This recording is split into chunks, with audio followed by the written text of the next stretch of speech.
Sir UTI की problem आजकल बहुत कॉमन हो गई है। तो सर क्या ये महिलाओं में ही होती है या फिर पुरुषों में भी ऐसी कोई प्रॉब्लम होती है? यूटीआई यूरिनरी ट्रैक्ट इन्फेक्शन, पेशाब के रास्ते का इन्फेक्शन, तो यंग एज में और मिडिल एज में ये यूजुअली फीमेल्स में ज़्यादा कॉमन होता है। ओल्ड एज में ये यूजुअली मेल्स में ज़्यादा कॉमन होता है। सर ये अनकंट्रोल बीपी की वजह से क्या किडनी फेलियर भी हो सकता है? Uncontrolled blood pressure is one of the leading causes of kidney failures. पूरी दुनिया में दो ही मेन कॉजेज हैं इस गुर्दे के डैमेज के लिए, किडनीज के डैमेज के लिए। एक है डायबिटीज और दूसरा है ब्लड प्रेशर। सर ऐसे कौन सी वार्निंग साइंस हैं जिससे लोगों को पता चले कि हाँ अब उन्हें जाना चाहिए डॉक्टर को दिखाने? सिर्फ और सिर्फ अगर वार्निंग साइंस की बात करें तो ये बहुत लेट आते हैं। जैसे कि हाइपरटेंशन आपने बताया साइलेंट किलर है, तो ये बहुत लेट आते हैं। हम उन वार्निंग साइंस का वेट ना करें तो ज़्यादा बेटर है।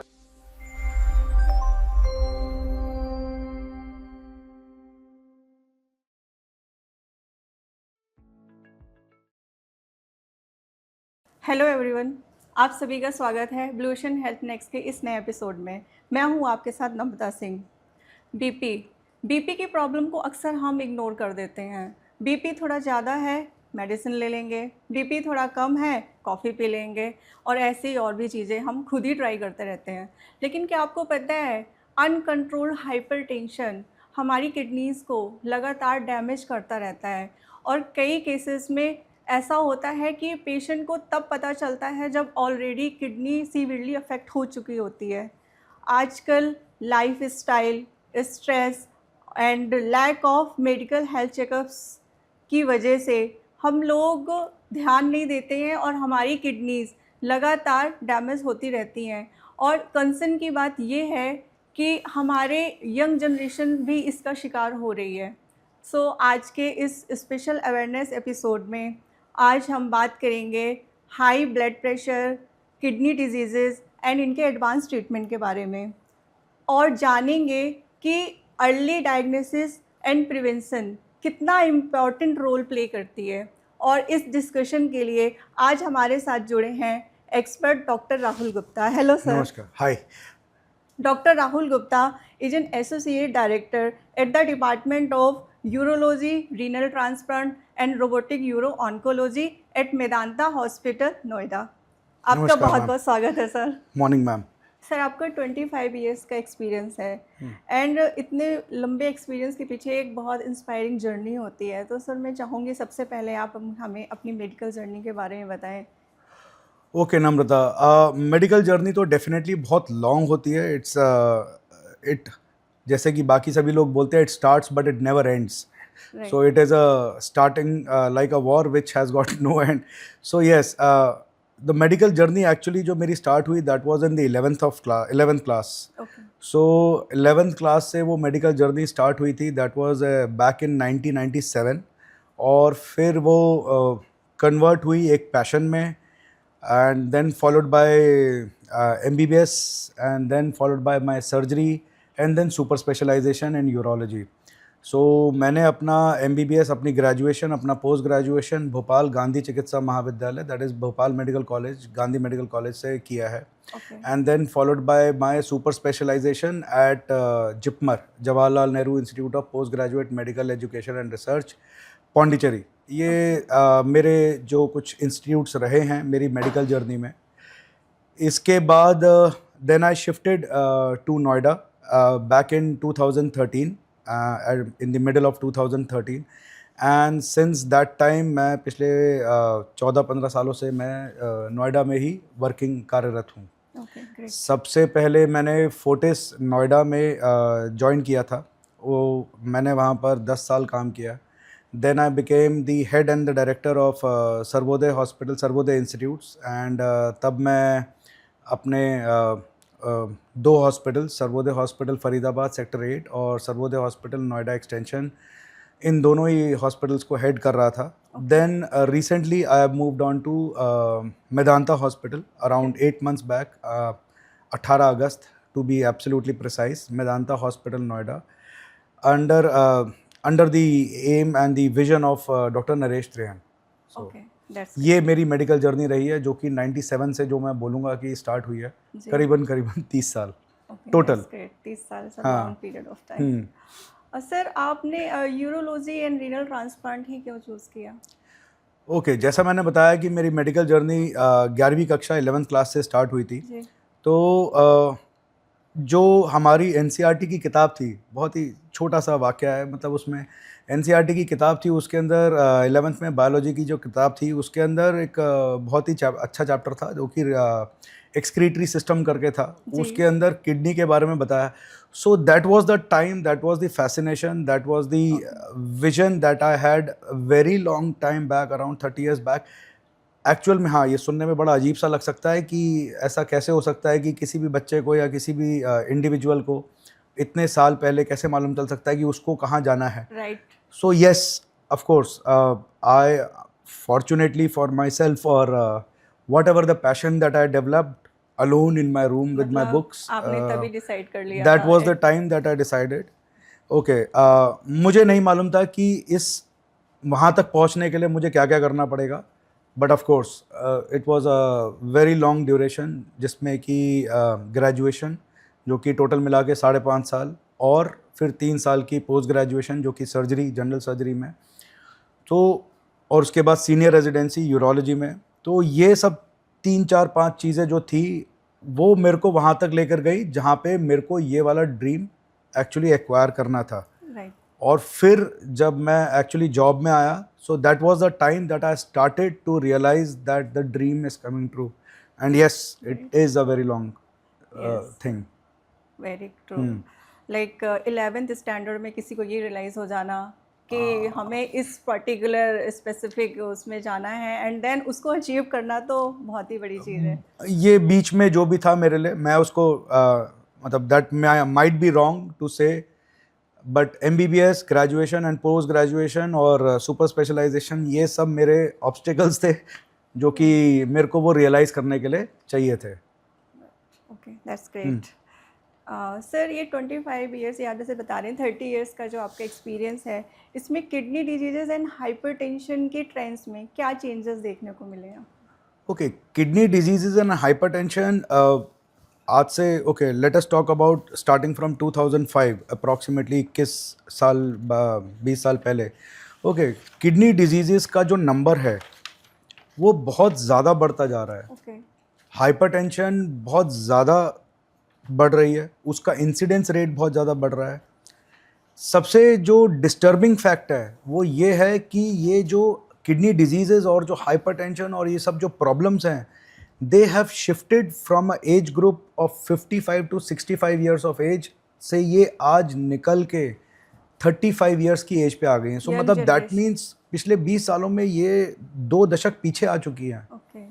मतलब ये बहुत ज़्यादा यंग एज में, आप 30 इयर्स की एज में अगर आप अपने किसी भी कोलीग से बात करेंगे या किसी भी अपने दोस्त से बात करेंगे, so they might be problem, there are chances that they will be having some form of treatment, some form of tablet, some form of remedies for hypertension, ताकि उनकी किडनीज डैमेज ना हो। And this is a very disturbing fact, this is a very disturbing fact. Exactly. Sir hypertension को silent killer क्यों कहते हैं? Okay, hypertension एक true sense में एक साइलेंट किलर है। ओके, हाइपरटेंशन जब मालूम चलता है, तो जब मालूम चलने से पहले की बात बताता हूँ। हाइपरटेंशन पहली बात तो बहुत ही कम लोगों को मालूम चल पाता है, ठीक है। उसका रीज़न है कि भाई हम लोगों के अंदर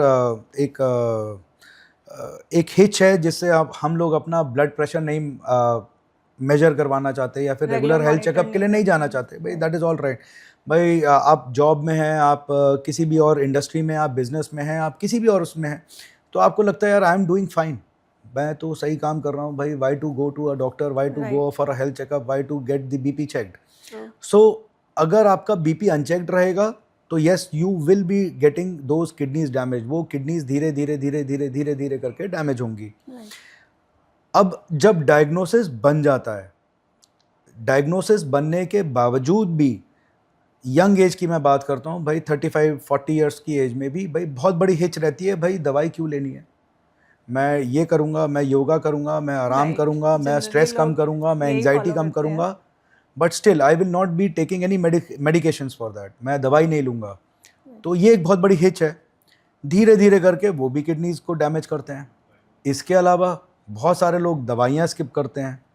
बहुत सारे लोगों के अंदर धारणा ये है कि भाई जब मेरा ब्लड प्रेशर नॉर्मल हो गया 2 हफ्ते की दवाई से 3 हफ्ते की दवाई से, फिर दवाई की क्या ज़रूरत है। राइट, वो अपने आप तो ही छोड़ यस, देते वो हैं। अपने आप ही छोड़ देते हैं। आपके पेरेंट्स, मेरे पेरेंट्स, बहुत सारे लोगों के अपने जितने भी व्यक्ति हैं, जितने भी लोग हैं, they will skip those medicine. भाई that is why it is known as a silent killer. It will damage your eyes. Blood pressure आपकी आंखें, आपका दिल, आपका लिवर, आपकी किडनी एंड बतेरे सारे सिस्टम्स ऐसे हैं जिनको ये डैमेज करता है बहुत ही धीरे। इतनी सारी चीज़ों को डैमेज करता है। ओके। ये हाइपरटेंशन, ब्लड प्रेशर की वजह से आपको हाइपरटेंसिव रेटिनोपैथी, आँखों में जो आँखों का जो पर्दा होता है, पर्दों के पीछे जो डैमेज होता है, गुर्दों का डैमेज होता है। इसके अलावा हार्ट में तो डैमेज होता ही होता है। भाई हाइपरटेंशन की वजह से आपके हार्ट डिजीजेस बढ़ रहे हैं। So these are all the things and सब लोगों को लगता है कि ये सिर्फ किडनी के से रिलेटेड है, ब्लड प्रेशर कम हो जाएगा, स्ट्रेस कम करेंगे, एंग्जाइटी कम करेंगे। तो अपने आप लेकिन उनको प्रॉब्लम नहीं मालूम है कि ये ब्लड प्रेशर आपको कितना परेशान करेगा, आपकी कितने सारे सिस्टम्स को परेशान करेगा। राइट। इसकी वजह से और भी बहुत सारी प्रॉब्लम्स हो सकती हैं लोगों में, बहुत सारी प्रॉब्लम्स हो सकती हैं। बट मतलब लोगों को पता नहीं है, लोग अपने हिसाब से अपना ट्रीटमेंट कर लेते हैं। लोगों को बहुत ज़्यादा ज़रूर आज चैट जीपीटी और आर्टिफिशियल इंटेलिजेंस, AI के people are more into all these things. या फिर बिल्कुल ही इसका जस्ट अपोजिट वे कि इसमें करने की क्या ज़रूरत है, भाई आपको तो दवाई लेनी है, आप आराम करो, दवाई लेने की क्या ज़रूरत है। तो ये दो अलग अलग पैराडाइम्स हैं, बहुत लंबा पैराडाइम्स है। सर, ये अनकंट्रोल्ड बीपी की वजह से क्या किडनी फेलियर भी हो सकता है? Uncontrolled blood pressure is one of the leading causes of kidney failures. Okay. Okay, पूरी दुनिया में दो ही मेन कॉजेज हैं इस गुर्दे के डैमेज के लिए, किडनीज के डैमेज के लिए। एक है डायबिटीज़ और दूसरा है blood pressure. Okay. Blood pressure धीरे धीरे करके किडनीज की वो परत को डैमेज करता है जो कि फिल्ट्रेशन, जो कि आपकी छन्नी का काम करते हैं। जब वो फिल्ट्रेशन डैमेज हो जाता है तो उसके बाद प्रोटीन का लीकेज अपने गुर्दों से ज़्यादा बढ़ जाता है। जितना ज़्यादा प्रोटीन का लीकेज होगा उतना ज़्यादा किडनी का डैमेज चलता रहेगा। तो ये अपन लोग एक साइकिल में घुसते चले जाते हैं, जिस साइकिल का समाधान निकलने, मतलब उस समाधान की जगह आप उस किडनी ब्लड प्रेशर की वजह से किडनी डैमेज की वजह से प्रोटीन लीक की वजह से और ज़्यादा किडनी डैमेज, और किडनी डैमेज की वजह से ब्लड प्रेशर और बढ़ता है। तो ये एक बहुत बड़ा चक्रव्यूह है। इस चक्रव्यूह से निकल पाना बहुत मुश्किल हो जाता है जब एक सरहद के पार आप निकल जाते हैं। सर, ऐसे कौन से वार्निंग साइंस हैं जिससे लोगों को पता चले कि हाँ, अब उन्हें जाना चाहिए डॉक्टर को दिखाने? देखिए, वार्निंग साइंस सिर्फ और सिर्फ अगर वार्निंग साइंस की बात करें तो ये बहुत लेट आते हैं। जैसे कि हाइपरटेंशन आपने बताया साइलेंट किलर है, तो ये बहुत लेट आते हैं। हम उन वार्निंग साइंस का वेट ना करें तो ज़्यादा बेटर है। भाई बहुत ही सिंपल सा एक टेस्ट होता है जिसको यूरिन एनालिसिस बोलते हैं, जिसके अंदर प्रोटीन की मात्रा आपको मालूम चल सकती है। अगर प्रोटीन की मात्रा ज़्यादा है तो डेफिनेटली कहीं ना कहीं आपके गुर्दों में डैमेज हो रहा है, क्योंकि प्रोटीन की मात्रा बहुत बहुत बहुत कम होनी चाहिए आपके यूरिन के सैंपल में। इसके अलावा गुर्दे का नंबर और इसके अलावा अल्ट्रासाउंड, ये 3 चीज़ें हैं जो कि आपने करवानी है। तो और इसके लिए कोई स्पेसिफिकली एज ग्रुप है, या फिर मतलब लोगों को ये कैसे रियलाइज हो कि हाँ, उन्हें they should go for this test? Okay, इस टेस्ट की जो आज की डेट में जो हो रहे हैं वो बहुत सारे प्री एम्प्लॉयमेंट आपके चेकअप्स होते हैं। पहला, जिन प्री एम्प्लॉयमेंट चेकअप्स के अंदर बहुत ज़्यादा फ्रीक्वेंटली आपको मालूम चलता है। इसके अलावा कॉलेज के एडमिशन से पहले भी आजकल ये टेस्ट हो रहे हैं। तो ये सरकार का जो इनिशिएटिव है, जो ये उनकी गाइडलाइंस हैं, ये अपने आज के हेल्थ स्टेटस को देखकर ही बनाई जा रही हैं और उन्हीं के ऊपर अमल किया जा रहा है। इसके अलावा कोई भी व्यक्ति, जैसे अपनी हाउसवाइफ्स हैं, होम मेकर्स हैं, या कोई भी और व्यक्ति है, इनको अपना कम से कम साल में 2 बारी या 6 महीने में या 3 महीने में 1 बारी बहुत ही बेसिक टेस्ट, जैसे कि अपना ब्लड प्रेशर नपवाना, जैसे कि अपना पेशाब का टेस्ट करवाना, जैसे कि अपनी अल्ट्रासाउंड करवाना, ये 2-3 अपने बेसिक टेस्ट हैं जो कि लोगों को रेगुलरली करवाने चाहिए। इसीलिए इसको प्रिवेंटिव हेल्थ चेकअप बोला जाता है। That is why it is not known as a curative, it is not known as a treatment related health checkups. These are all preventive health checkups. मतलब ये रेगुलर हेल्थ चेकअप्स कराना बहुत important है, जिससे कि टाइम रहते लोगों को पता चल जाए। बिल्कुल करेक्ट, बिल्कुल करेक्ट। सर क्या ऐसे केसेस भी आते हैं कि लोगों को तब पता चलता है जब उनकी किडनी ऑलरेडी डैमेज हो चुकी होती हैं? बहुत सारे केसेस ऐसे हैं, बहुत सारे केसेस ऐसे हैं। ओके। यंग एज में 35 ईयर्स की एज में, 30 ईयर्स की एज में अनकंट्रोल ब्लड प्रेशर चल रहा है, अनकंट्रोल ब्लड प्रेशर चल रहा है। वो किसी भी व्यक्ति के पास गए या डॉक्टर साहब के पास गए, उन्होंने वहाँ से ब्लड प्रेशर की दवाइयाँ ले लीं, ब्लड प्रेशर नॉर्मल आ गया, लेकिन बाकी जांच तो हुई नहीं। बाकी जांचों में गुर्दे का टेस्ट या फिर आपका अल्ट्रासाउंड नहीं हुआ, तो उसमें मालूम ही नहीं चल पाया आपको कि आपका गुर्दा डैमेज है।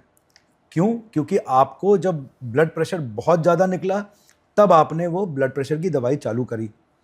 आपको नहीं मालूम था कि वो ब्लड प्रेशर कितने समय से ज़्यादा था। राइट। आपको नहीं मालूम है कि गुर्दे को कितना पहले से डैमेज हो चल रहा था, 5 साल से, 7 साल से, 8 साल से।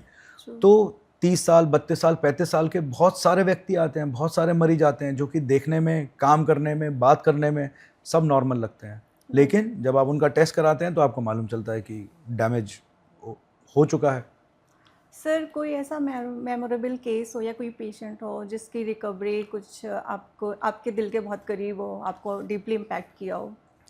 ओके, अभी रिसेंटली हम लोगों ने एक बहुत ही यंग फीमेल, अराउंड 21 ईयर्स की बच्ची थी, 21 ईयर्स। 21 ईयर्स की, तो अभी अभी रिसेंटली, मुश्किल से 3 हफ्ते पहले। Okay. So she came from tier 2 city, Bulandshahr या बरेली से थी वो। तो अभी उसको कॉलेज ज्वाइन करना था, तो मालूम चला कि उसका किडनीज़ में डैमेज है और जो यूरिन का ब्लैडर है, पेशाब की थैली है, वो भी बहुत छोटी थी। तो अभी अभी हमने उसका लंबे समय के इलाज के बाद जब वो डायलिसिस पे आ गई, और क्योंकि एक बच्चे के लिए, एक 21 साल के बच्चे के लिए डायलिसिस को बियर कर पाना is a very traumatic experience every time that she has to go in for a dialysis. जब भी उसको डायलिसिस होगा तो वो बड़ा ही ट्रॉमेटिक एक्सपीरियंस होता है, वो खासकर एक 21 साल के बच्चे के लिए। बहुत ही छोटी एज बहुत ही छोटी एज है। तो ये उसका किडनी ट्रांसप्लांट हम लोगों ने किया और उसके बाद उसकी रिकवरी बहुत रैपिड हुई। आप यकीन मानिएगा, उसका लुक, उसके बाल, उसका ग्रोथ, उसका मेंटल स्टेटस, उसका कॉन्फिडेंस, उसका एवरीथिंग चेंज्ड। ओके। मतलब the complete life turn over with in a matter of 3 weeks, with in a matter of 3 weeks after kidney transplant. after kidney transplant. And the glow that there was a time that it was difficult to recognize her that she is the same child. It was she was dressed very good, and the skin was glowing, and she was ready to go to the college. So Great. that is one of the remarkable experiences that we had very recently. That's very great to know. Sir UTI की problem आजकल बहुत common हो गई है, तो sir क्या ये महिलाओं में ही होती है या फिर पुरुषों में भी ऐसी कोई प्रॉब्लम होती है? यूटीआई, यूरिनरी ट्रैक्ट इन्फेक्शन, पेशाब के रास्ते का इन्फेक्शन, यूजुअली इसके अगर एज ग्रुप्स के, पहले मैं एज ग्रुप्स के बारे में बात करता हूँ, तो यंग एज में और मिडिल एज में ये यूजुअली फीमेल्स में ज़्यादा कॉमन होता है। ओल्ड एज में ये यूजुअली मेल्स में ज़्यादा कॉमन होता है। यूटीआई कोई सेक्स स्पेसिफिक डिजीज़ नहीं है, मतलब कि उसका जेंडर से रिलेशन इतना ज़्यादा नहीं है कि मतलब आप उसको एक कैटेगराइज कर दे कि पुरुषों में नहीं होता है, सिर्फ महिलाओं में होता है। हाँ, महिलाओं में इसका इंसिडेंस ज़्यादा पाया जाता है और उसके अपने अपने कारण हैं। तो यूटीआई का incidence, yes, it is increasing a little bit more, but the hygiene, the education is definitely increasing, so that is also decreasing the actual incidence rates of UTIs. Okay sir. Sir आजकल health care rapidly evolve हो रहा है, technologies की वजह से आजकल surgeries भी एक नए मुकाम तक पहुंच गई हैं। करेक्ट। ऐसी एक टर्म है रोबोटिक यूरो ऑन्कोलॉजी। तो सर ये सर्जरी कैसे, क्या होती है, सर्जरी में क्या होता है और पेशेंट को कैसे इसका बेनिफिट मिलता है? Okay, technology has changed very rapidly. जो अपनी टेक्निक्स हैं, जो हमारे सोचने की, हमारे काम करने की, हमारे पास जो डायग्नोस्टिक टेस्ट्स हैं, that have yes rapidly evolved over the last 2 decades. पिछले 2 दशकों की बात करी जाए तो 2000s में, 2005 में लैप्रोस्कोपी, मतलब दूरबीन द्वारा जो पद्धति थी, that evolved very rapidly. And जो ओपन ऑपरेशन हुआ करते थे वो बहुत ही जल्दी से उसकी टेक्नोलॉजी चेंज हुई और वो लेप्रोस्कोपी में कन्वर्ट हुई, मतलब दूरबीन द्वारा। राइट। एंड जैसे जैसे ये सब इवॉल्वमेंट आया, उसी के साथ साथ इवॉल्वमेंट आया रोबोटिक्स का। रोबोटिक्स का मतलब ये नहीं है कि उसको रोबोट ऑपरेट करेगा, उसको सर्जन ही ऑपरेट करता है, उसको डॉक्टर ही उसको चलाता है। लेकिन उस तकनीक का फ़ायदा ये है, जो काम लेप्रोस्कोपी में जो दिक्कत देता था आपके इंस्ट्रूमेंट्स के लिए, आपके औजारों के लिए, वो आपका काम बहुत आसान हो गया। वो ऑपरेशन जो कि दूरबीन द्वारा मुश्किल माने जाते थे, वो धीरे धीरे करके आसान हो गए। और उसके अंदर जो आपकी जो टेक्निकल एक्सपर्टीज़ है, आपका जो स्किल है, that evolve very rapidly. And people, the doctors, the surgeons, they learned it very fast, their skill level improve very fast. और जो कॉम्प्लेक्स प्रॉब्लम्स थी, कॉम्प्लेक्स ट्यूमर्स थे, कॉम्प्लेक्स कैंसर्स थे, उनका इलाज, उनका ऑपरेशन, उनका कंप्लीट रिमूवल, वो बहुत ज़्यादा आसान हो गया। So yes, technological advancements have improve very rapidly. Okay sir, अगर ट्रेडिशनल सर्जरी से कंपेयर करें तो क्या डिफरेंस है रोबोटिक, लाइक कैसे पेशेंट की रिकवरी में इसका बेनिफिट मिलता है?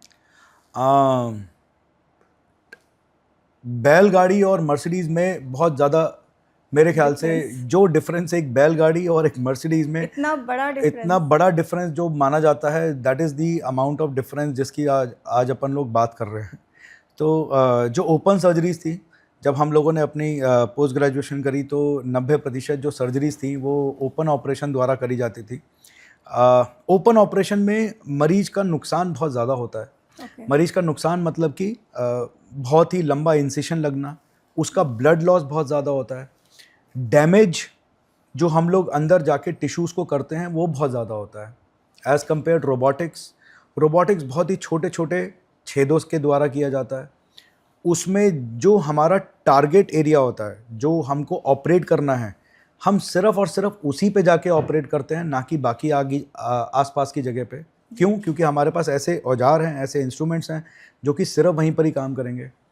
हमारे जो देखने की तकनीक है, जो एंडोविजन है, जो कैमरा की टेक्निक्स हैं, भाई आप देख रहे हैं कि सभी चीज़ें इवॉल्व कर रही हैं, और ये सारे का सारा इवॉल्वमेंट उसमें बहुत ज़्यादा इंपॉर्टेंट है कैमरा टेक्निक्स।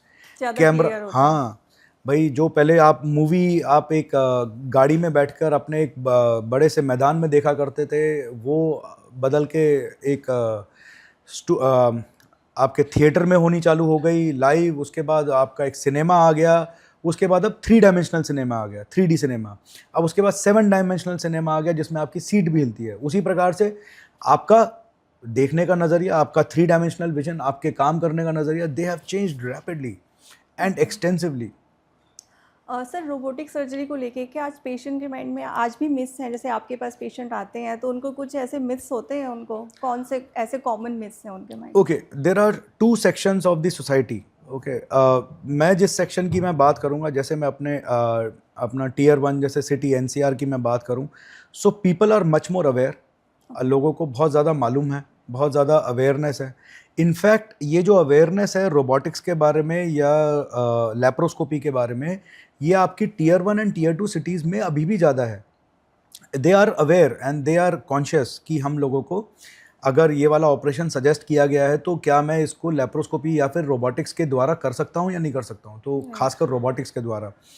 हाँ, टियर 3 सिटीज़ में अभी भी थोड़ा सा उनका शायद अभी तक अवेयरनेस नहीं आई है कि हमको कौन सा ऑपरेशन किस जगह पे और किस प्रकार से करवाना है। सो ये थोड़ा अवेयरनेस का डेफिनेटली इशू है। बट मुझे ऐसा लगता है कि जैसे जैसे समय बीतेगा, जैसे जैसे इस टेक्नोलॉजी का जो अक्यूमुलेशन है, जो इस टेक्नोलॉजी का जो आपका अपना एक लेने का एक जो नज़रिया होता है, वो डेफिनेटली बढ़ेगा, डेफिनेटली इसमें वो आएगा, इजाफा होगा। Okay sir. Sir, prostate cancer के ट्रीटमेंट के लिए आजकल लोग रोबोटिक सर्जरी को ज़्यादा प्रेफर करते हैं। सर, इसका पीछे क्या है रीज़न? ओके, प्रोस्टेट सर्जरी वो पहली सर्जरी थी जिससे रोबोटिक सर्जरी का जो आपका जो उसकी सुप्रीमेसी थी वो एस्टेब्लिश हुई। ओके। कि ये एक ऐसी सर्जरी है जो कि पेल्विस मतलब हमारे जो शरीर का जो निचला भाग होता है, जी। जहाँ पे ऑपरेशन करने की जो जगह होती है, जो रूम होता है, जहाँ पर हाथ जाना बहुत मुश्किल होता है। ओके। रोबोटिक्स का फ़ायदा ये होता है कि आपको जो दिखता है वो अपने जैसे 3 डायमेंशनल में दिखता है। हमारे को जो काम करने की जो जगह होती है वो बहुत कम होती है, जहाँ पे रोबोट के हाथ जो कि आराम से काम कर सकते हैं। और हमारा जो आउटकम है, जो हमारा सर्जिकल आउटकम है, मतलब कि कैंसर का पूरा निकल जाना और उसके बाद जो आपका जो रिकंस्ट्रक्शन है, मतलब पेशाब की थैली और पेशाब के रास्ते को दोबारा जोड़ना, वो एक बहुत ज़्यादा एक आसान हो गया है रोबोटिक्स के आने के बाद। ओके। सो रोबोटिक यूरो ऑन्कोलॉजी का जो एस्टेब्लिशमेंट हुआ, वो इस रोबोटिक प्रोस्टेटेक्टमी की वजह से हुआ। अच्छा। ओपन प्रोस्टेटेक्टमी एक ज़माने में करी जाती थी, आज से 10, 15, 20 साल पहले। उनके रिजल्ट्स बहुत अच्छे नहीं थे, उनके कॉम्प्लिकेशन रेट्स बहुत ज़्यादा थे। जैसे कि मैं बात करूं कि अगर यूरिन का लीकेज अगर प्रोस्टेट की सर्जरी के बाद, वो बहुत बहुत ज़्यादा था। आज की डेट में ये जो रेट है वो बहुत बहुत बहुत कम हो गया है because of the advent of robotic uro oncology. So these are the things, these are the changes which have been done by robotics. Okay sir. Sir, जो पेशेंट में किडनी डैमेज एक एडवांस स्टेज तक पहुंच जाता है, तो patient के पास क्या ऑप्शन बचता है? आप उनको क्या एडवाइस देते हैं? देखिए, kidney damage it happens over a period of time. Kidney damage ऐसा नहीं है कि कल रात को चालू हुआ और सुबह किडनी डैमेज हो गया। किडनी डैमेज को होने में बहुत समय लगता है। भगवान ने, मैं हर मरीज को ये बोलता हूँ कि हमको 2 गुर्दे दिए हैं, 2 आँखें दी हैं, 2 हाथ दिए हैं, इसलिए दिए हैं ताकि अगर एक खराब हो तो दूसरे से आपका शरीर चल रहा है। स्वस्थ रहे, काम चले। तो उसी प्रकार से गुर्दे को डैमेज होने में बहुत समय लगता है। किडनी डैमेज अलग-अलग स्टेजेस में होता है, भाई कि उसका फंक्शनिंग जो है वो कितनी रह गई है। क्या किडनी के डैमेज को वहीं पर रोका जा सकता है? ओके। क्या व्यक्ति की उम्र को बिना किसी ऑपरेशन के या बिना किसी सहायता के सिर्फ़ और सिर्फ़ दवाइयों से या अपने डाइट में चेंज करने से या अपनी एक्सरसाइज़, अपने लाइफ़स्टाइल में चेंज करने से कुछ सहजता उसको मिल सकती है? तो हाँ, तो ये किया जा सकता है। ओके। इसके अलावा जब एक ओवर्ट किडनी डैमेज का मतलब जब किडनी पूरी तरीके से डैमेज हो चुकी है, ये एक जो डायग्नोसिस होता है ये मरीज के लिए थोड़ा-सा दिक्कत वाला होता है कि उसको ये समझना कि भाई मेरी किडनीज़ दोनों डैमेज हो चुकी हैं और अब मेरे को कुछ अल्टरनेटिव इलाजों के बारे में सोचना पड़ेगा। जैसे कि डायलिसिस या फिर किडनी ट्रांसप्लांट या फिर कुछ और। तो ये सब जो चीज़ें हैं ये अलग-अलग लेवल पे, अलग-अलग डायग्नोसिस में, अलग-अलग डिग्री ऑफ डैमेज के ऊपर डिपेंड करता है, Namrata. Okay sir. Sir, kidney transplant कब नेसेसरी हो जाता है कि अब कोई ऑप्शन ही नहीं है, अब किडनी ट्रांसप्लांट ही एक ऑप्शन बचा है? देखिए, किडनी ट्रांसप्लांट के बहुत सारे तरीके हैं जिससे हम लोगों को मालूम चलता है कि इस व्यक्ति को अब किडनी ट्रांसप्लांट की ज़रूरत है।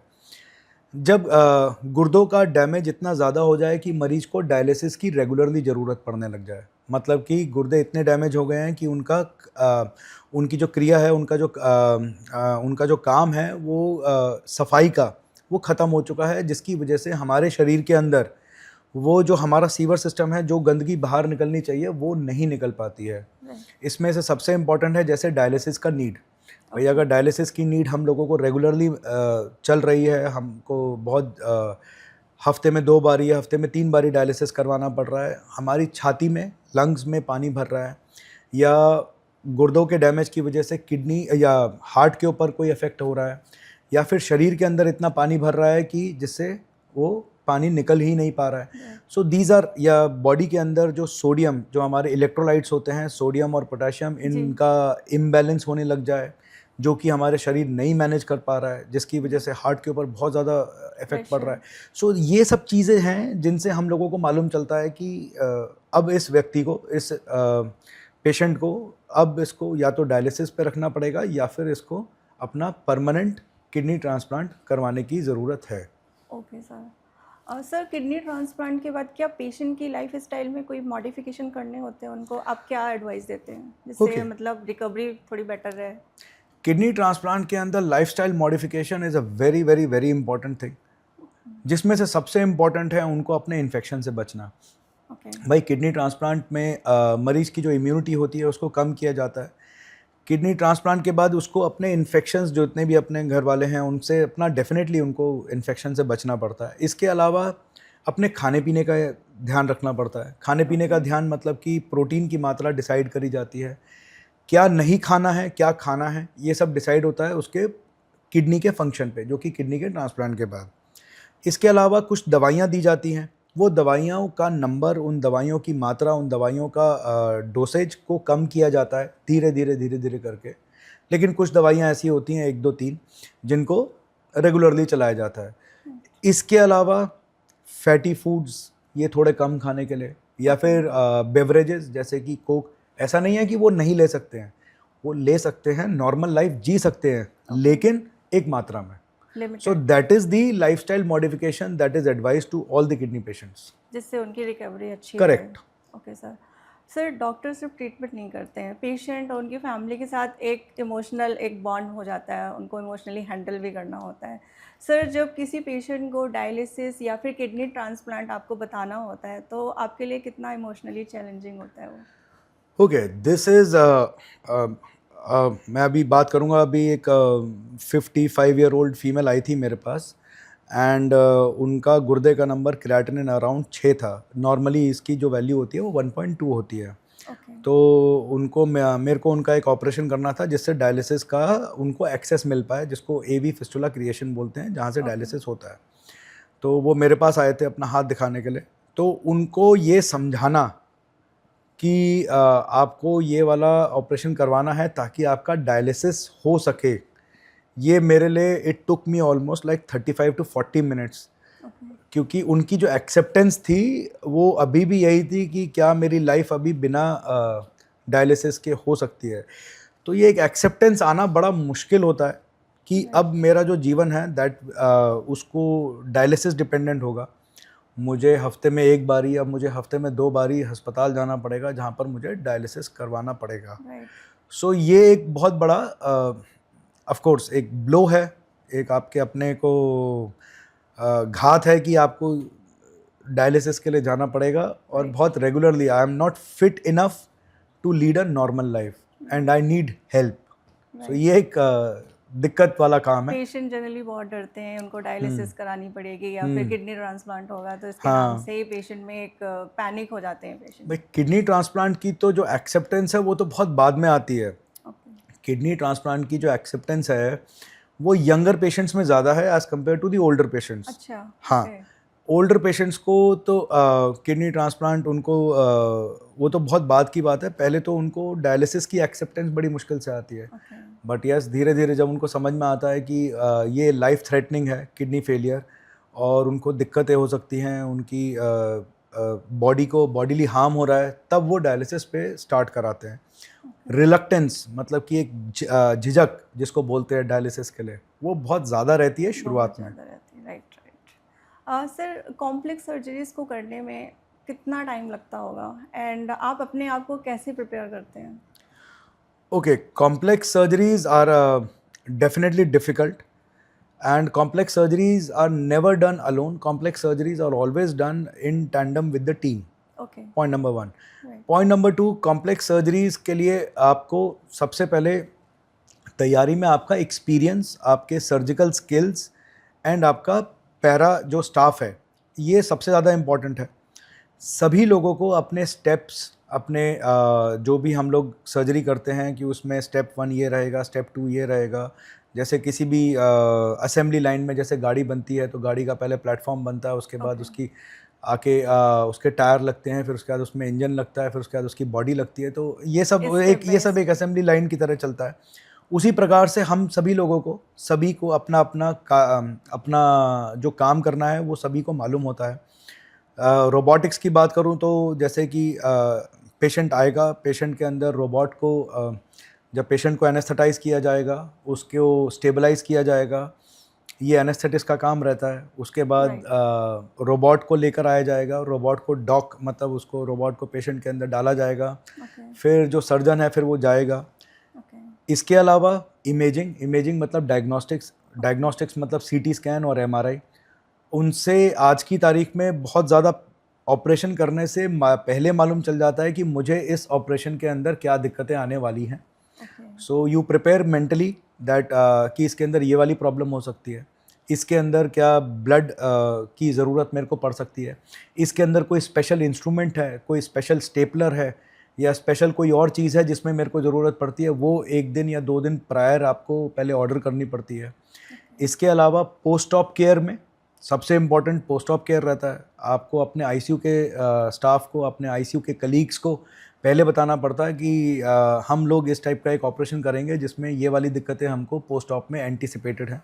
ओके। सो ये सारी की सारी प्रिपरेशन बहुत लंबी होती है और ये पेशेंट स्पेसिफिक होती है। ओके। आप इसको जनरलाइज कर पाना बड़ा ही इम्पॉसिबल टास्क है।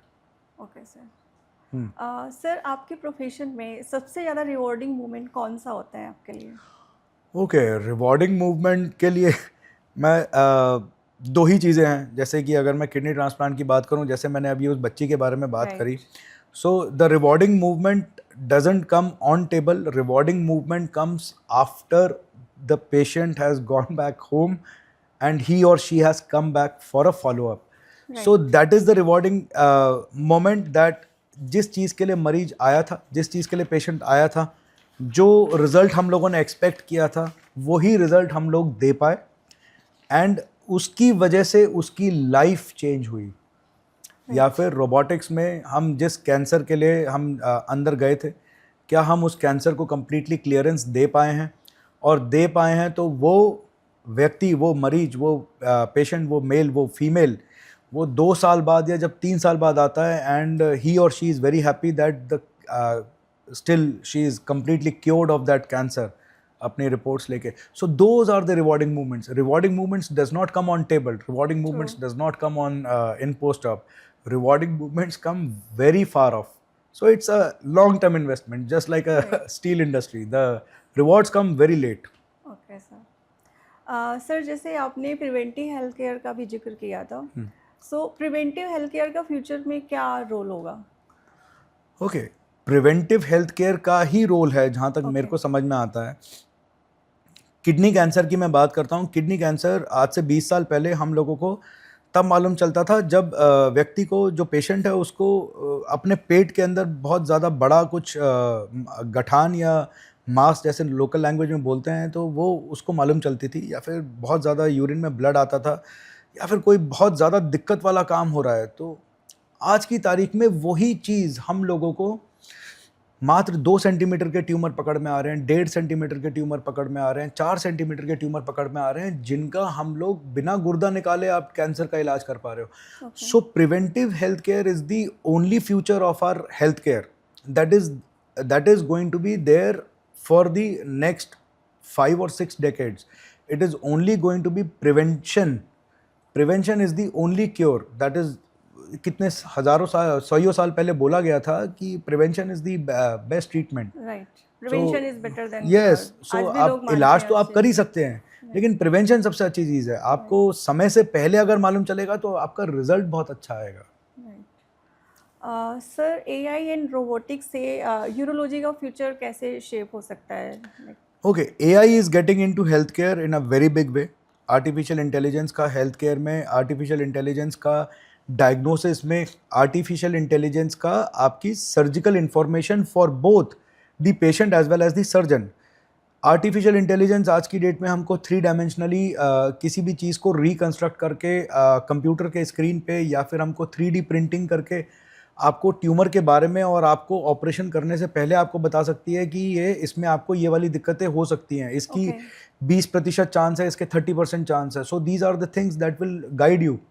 इसके अलावा आर्टिफिशियल इंटेलिजेंस के साथ साथ अगर आप रोबोटिक्स को मैच करेंगे और उसमें डायग्नोस्टिक्स को आप इन्वॉल्व करेंगे, तो वो आपको बता सकती है कि आप जहाँ पर ऑपरेशन कर रहे हैं वो हो सकता है कि आपको 2 मिलीमीटर पहले ऑपरेशन करना है।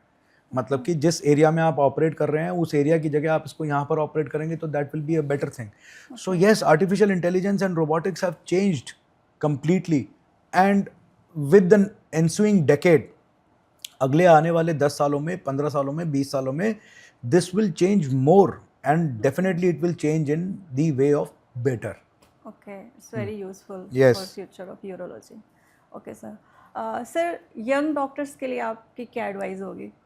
हाँ, या जो अभी इस यंग फील्ड में आए हैं, उन्होंने एंटर किया, आपको तो इतना एक्सपीरियंस है, 30 इयर्स का आपको एक्सपीरियंस है, बट जो यंग डॉक्टर्स हैं उनको आप क्या एडवाइस देना पसंद करेंगे? ओके, यंग डॉक्टर्स के लिए मेरा एक बहुत ही इंपॉर्टेंट एडवाइस है, if you are not passionate enough, अगर आपका पैशन नहीं है, अगर आप किसी और दबाव में या कोई और उसमें अगर आप इस प्रोफेशन को चूज़ करना चाहते हैं तो मुझे नहीं लगता, खैर वो हर प्रोफेशन के लिए है, सिर्फ इसी प्रोफेशन के लिए नहीं है, it is for every profession.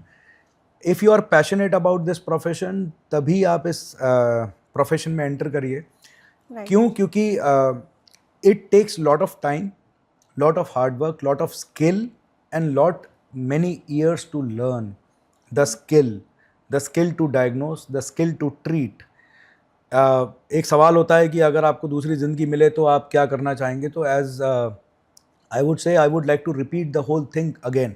Okay. So if you are passionate enough this much, then you must get into it, and if you are passionate, definitely you will succeed. Sir, आजकल लोगों में kidney cancer की problem बहुत ज़्यादा बढ़ रही है। क्या किडनी कैंसर में हम किडनी को रिमूव किए बिना ट्रीट किया जा सकता है? ओके, किडनी कैंसर की जो इंसिडेंस रेट, मतलब कि जो एक जनरल पॉपुलेशन के अंदर जो इंसिडेंस होता है, वो माना जाता है कि ये एक बीमारी, ये जो एक कैंसर है, ये छठे या सातवें दशक का है, मतलब कि 6th डेकेड, मतलब कि 55-60 साल से लेकर ये 70वें साल तक ये पाया जाता था। आजकल देखा जा रहा है कि इसकी जो इंसिडेंस रेट है वो घट के, जैसे कि बाकी सभी डिजीज़ के साथ, ये बहुत कम होता जा रहा है। जैसे 35 ईयर्स ऑफ एज या 45 years of age, these are the ages जहाँ पे हम लोगों को ये किडनी कैंसर मिल रहा है। ओके। इसके मेन कारण जो हैं वो सबसे इम्पॉर्टेंट है हमारे lifestyle changes, the food that we are consuming. Okay, they may be laced, उनके अंदर जो भी प्रिजर्वेटिव्स हैं, उनके अंदर जो भी हमारी हैबिट्स हैं, that have changed a lot. जो हैबिट्स, हमारी ईटिंग हैबिट्स आज से 15-20 साल पहले थी, वो अब नहीं रह गई हैं, they have changed. So lifestyle changes, medications, बाकी और आपके वर्किंग एटमॉस्फेयर, आपका environmental stress, so these are the things, जिन सभी चीज़ों ने इस कैंसर की जो इंसिडेंस रेट है उसको बहुत कुछ कम कर दिया है।